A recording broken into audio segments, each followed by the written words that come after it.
Hey, Hansel, I know you like to take these things, but I'm going to do the intro today. Okay. All right, did you hear about the law that's happening in California? What happened? So basically, the idea here is health insurance providers have to make abortion access mandatory in order to sell insurance here. If they don't, they can't sell. And that violates the federal government's law that says that you can't make abortion something that's forced on any health insurance provider. Okay. As a result of this, they can lose up to $800 million this year. But hold on.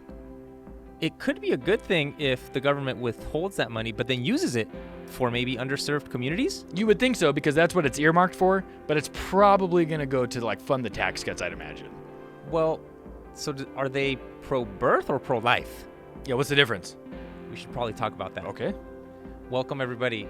Welcome to Kingdom Thinking. Today we're going to talk about, from a faith perspective, how to distinguish the difference between what we're calling pro-life position, which is typically understood as the Christian disposition to defend the unborn and to refuse abortions, and pro-birth, which would be the myopic, singular perspective on the unborn without reference or context to the rest of their life. We actually have some interesting takes for you guys today. Josh, why don't you start us off? Yeah, so basically when we talk about the idea of abortion, right, it's pretty clearly seen as this Christian versus non-Christian conversation. Yeah, oftentimes. And while the main thrust of the orthodox of Christianity for its historical longevity is the idea here is Christians believe that every life is worthy of defense and life begins at conception, right? There are some branches within the Christian umbrella that would actually try to make the opposite assertion, that actually being able to have access to an abortion is something that is justified on a scriptural basis. And one of the reasons we wanted to talk about this today is because it's something that's kind of gaining popularity, and so we wanted to analyze Christians, especially in Christian circles, and so we wanted to analyze that movement and see just kind of where it stands on its face and what, if there's any validity to it, or just kind of examine its reality. So what we did was we've got two articles that were written. One was written by an interview with the pastor, and then the other one is with a feminist theologian who's a professor and a religious scholar.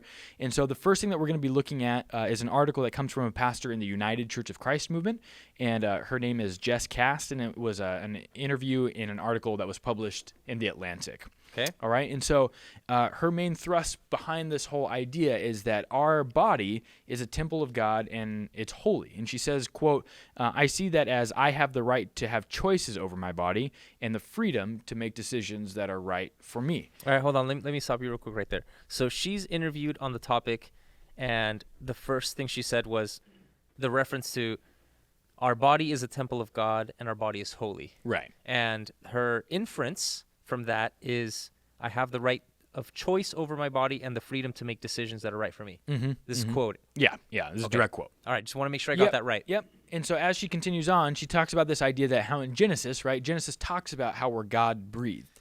And so God breathes his spirit into our lives, and Christians would rightly say, right, that's the Holy Spirit. Yeah. And so because of that, we're not puppets controlled by God. Okay. And so the idea here is freedom, individual choice is kind of the perennial right that we need to ascribe to in order to really live out Christianity to its fullest, right, in order to live out our walk with God. And then she goes on, she quotes John 10:10 here, right, the idea of, the thief comes to steal, kill, and destroy, but I, the I being Jesus, have come that people may have life and have it abundantly, right? And that abundant life idea is the word zoe in Greek, which means that, you're not just living and breathing, but you're actually having a meaningful life with love and contentment and satisfaction, as opposed to the constant struggle or just being in a position of where you can never really ascertain those things because of perhaps, an unplanned child. Self-actualize. Yeah. And so she says because of that life, because she values life and she believes that Jesus values life, the choice is incredibly important there, because without the choice, you can't necessarily have the life that you need to quote unquote live abundantly. Okay. Right, but that gets taken a step further with this direct interview question, right? Yeah, so the author asks her, do you think there's any context in which it's immoral to have an abortion, right? Okay. So any contextual circumstances ever, is it ever okay? And she says, I really don't. I don't think I do. For me, it's a healthcare issue, and the best person to make the decision is the person who has to decide that. And if that person believes it's immoral for them, then I would have to honor the conscience of that person and walk with them through what they chose. Okay, so let's talk about this for a second here. This is a Christian pastor. Yeah. Okay, and in this interview, where she's asked about the conviction or the decision to abortion. She states pretty unequivocally that her belief is that the right to choose is the supreme value there. So this is interesting to me, and I'm going to be honest with you. I have a hard time just understanding the logic just fundamentally of this. Sure. Although if to be as charitable as possible, it seems that her main extrapolation is that the gospel or the life that God brings translates directly to a specific kind of choice or freedom. Yeah. That it almost reminds me of this like rationalistic Descartes, the individual, the I, as separated from the community is the ultimate authority, right? And then that gets, on steroids in the Reformation, the Renaissance, Enlightenment, and now here we are, American values, which are in many senses supremely individualistic. Exactly. So that's what I gather from this, that the I, the individual who lives in and of himself apart from the authority or the oppression values of community, that's what gets translated out of the gospel. So I just have a hard time with that, just because the exegetical work that it takes to get there seems pretty fragile to me. It also seems to pre-understand words like life, concepts like life, concepts like freedom, in a really unique way, like Renaissance, Enlightenment, individualistic ways. It also seems that to want to commit to some sort of Christian values or Christian framework, right, and to want to commit to choice as the highest value, I think you have to start giving up some things like the nature of God, the story of the gospel, of God's self-giving, right? You're almost talking like the New Testament in its entirety there.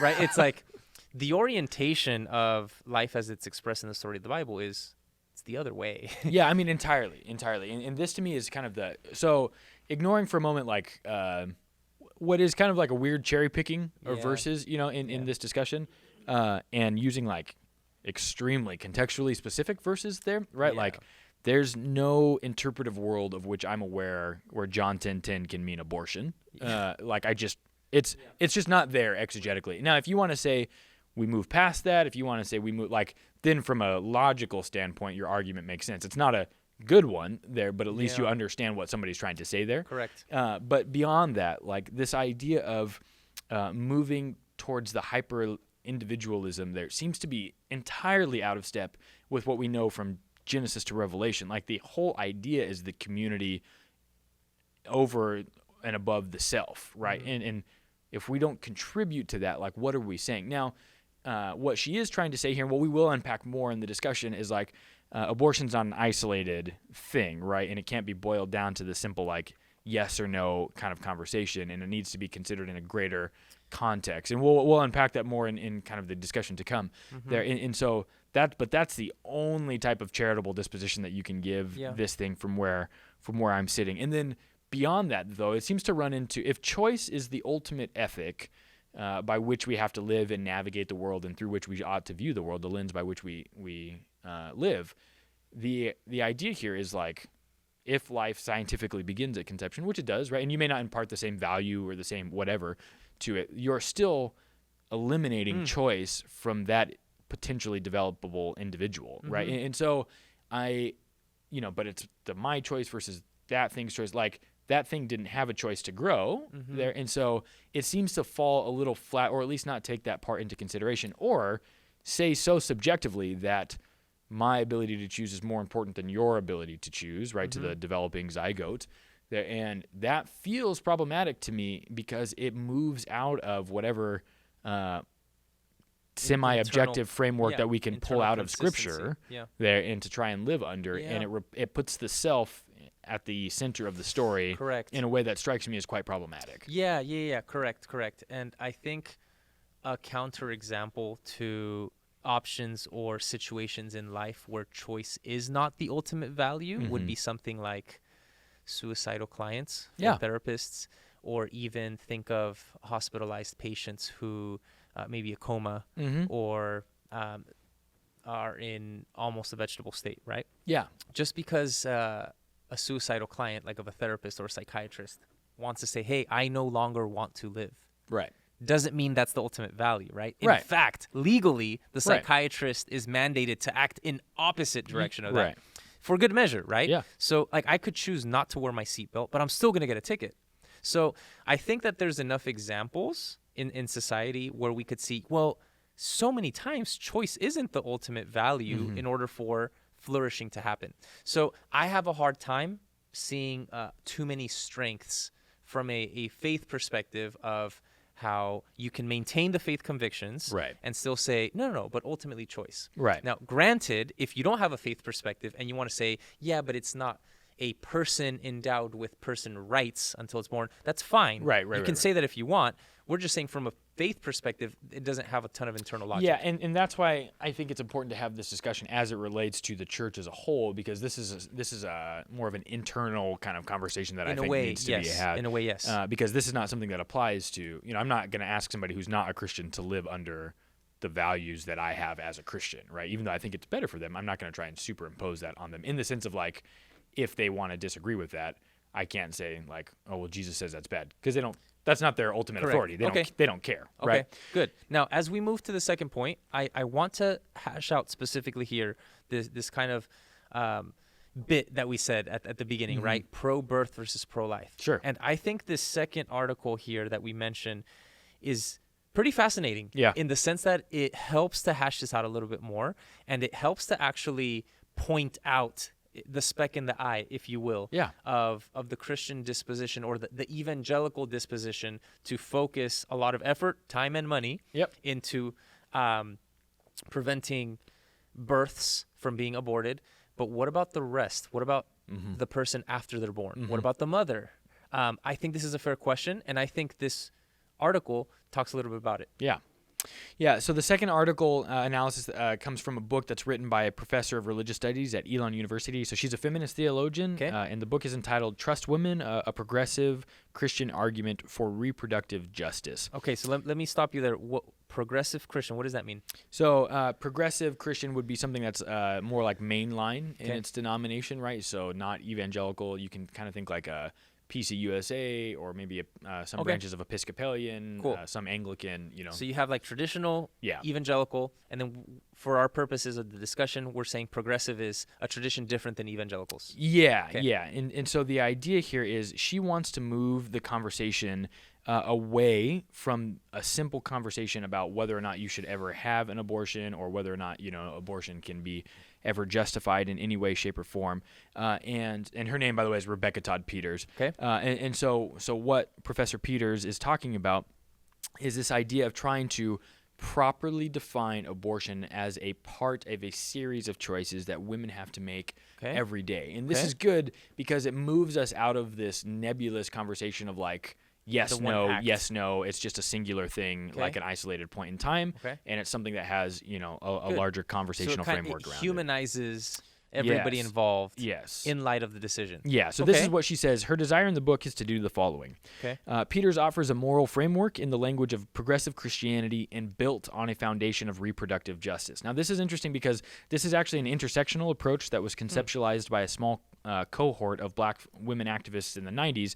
And what it does is it recognizes the complexity of women's reproductive lives. So within the context of a specific woman's life, they say, the moral consequences of having a child can be equal to, if not greater than, the moral consequences of having an abortion. And so... Yeah, this is interesting. So what I understand from that is by attempting to view the singularity of the decision to keep the baby or not, the author is trying to contextualize that choice in what she's calling the reproductive justice or the reproductive context, if you will, of the woman. So she's saying that Christians should view the morality of a choice not just in that instant as a point in time, but as it would have rippling consequences out into the future of the life of the woman. Interesting. Yeah. So the ethic then for her, or the point of discussion wouldn't be so much, should I do this or should I not in that one time, but what would it look like to do this or not to enact this, meaning abort the baby,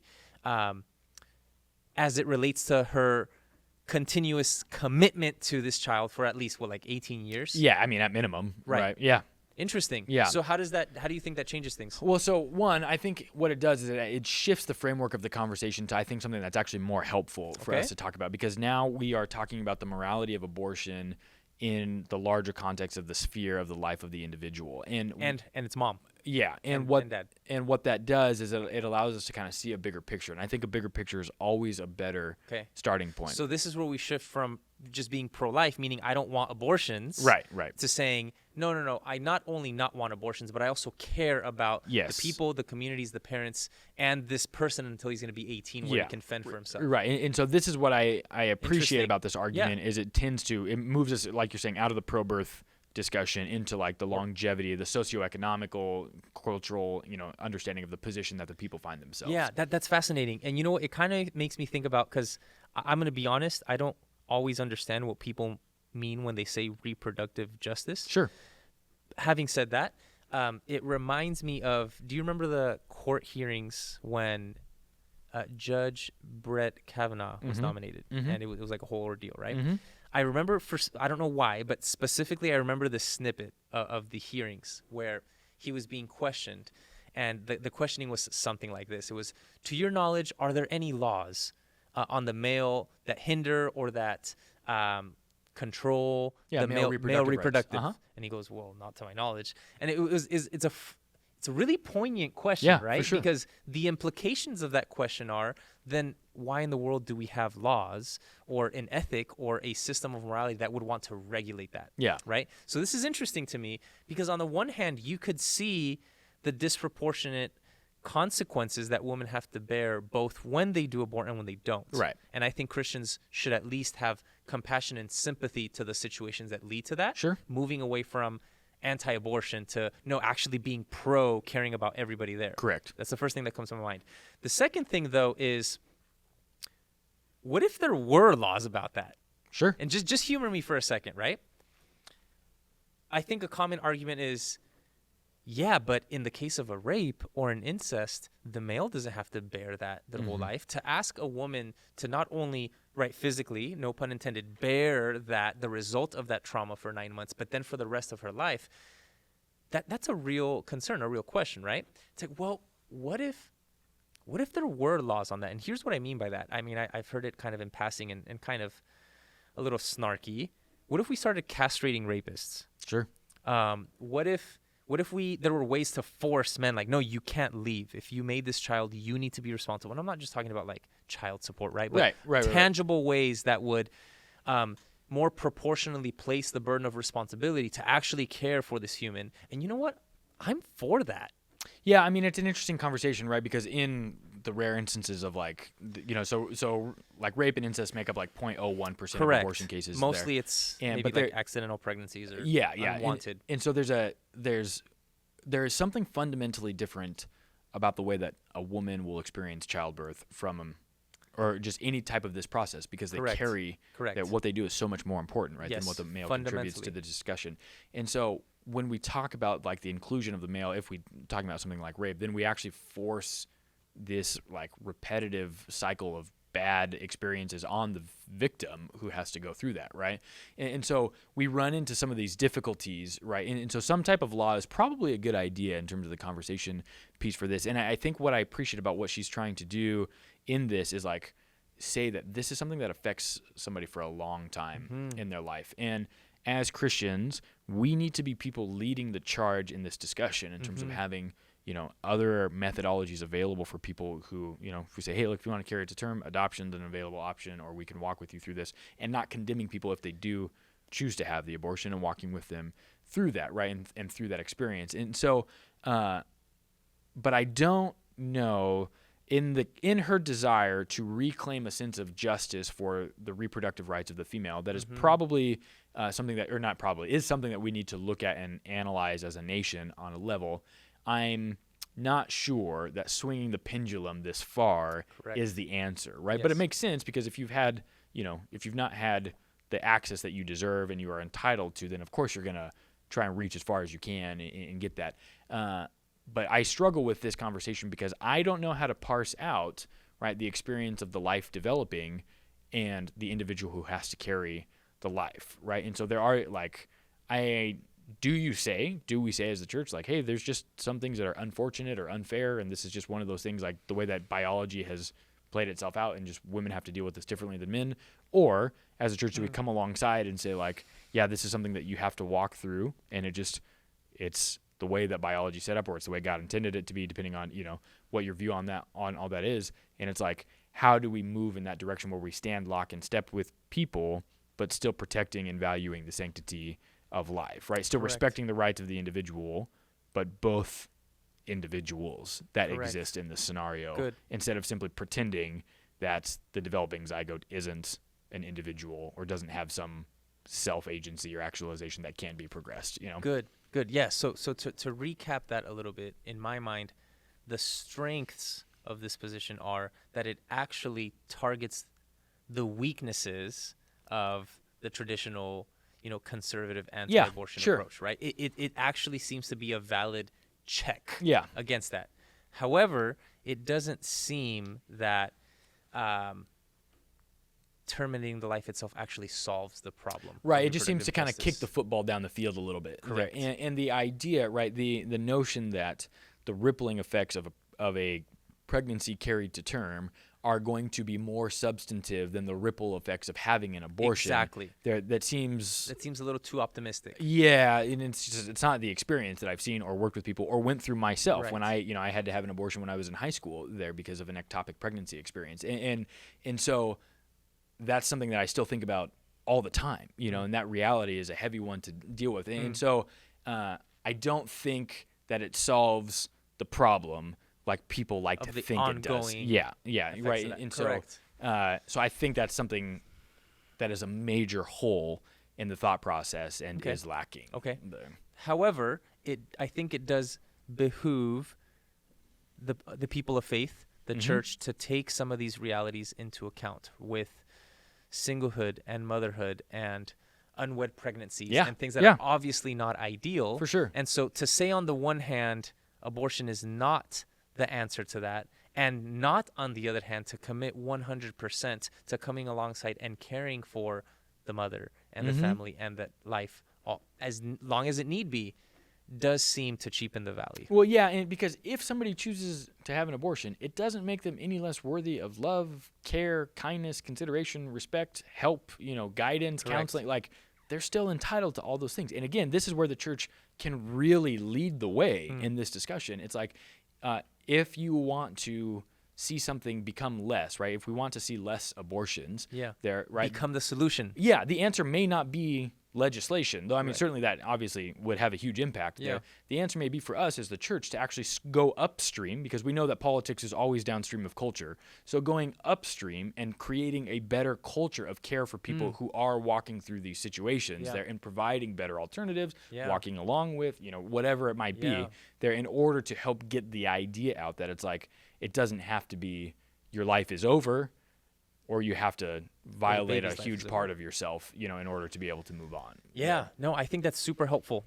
And as a concluding point, I think it's noteworthy that we add that although in our contemporary time there are differences or Christian traditions that would disagree from the traditional Christian understanding of abortion, there is substantive and significant amount of consistency throughout church history, from the church fathers to the medieval theologians, and from the Reformation forward, especially and mainly also with a lot of Catholic theology, which was very substantive in the early church formation. And it's been very, very consistent that the sanctity of life is always worth defending, begins at conception, and has the rights endowed to it. Well, and so here's what I want to read. So we see this from the earliest times. Christians sharply distinguished themselves from surrounding pagan cultures by rejecting abortion and infanticide. Right. Yeah. The earliest widely used documents of Christian teaching and practice after the New Testament in the 1st and 2nd centuries, which are the Didache, right, the teaching of the 12 apostles, and the letter of Barnabas, condemned both practices, as did early regional and particular church councils. And here's why I think that's critically important, because before Christianity is married to the empire of Constantine, right, in the 4th century, Christianity explodes. And the reason it explodes as a bottom-up religion is because it cared for people who were in the margins, right?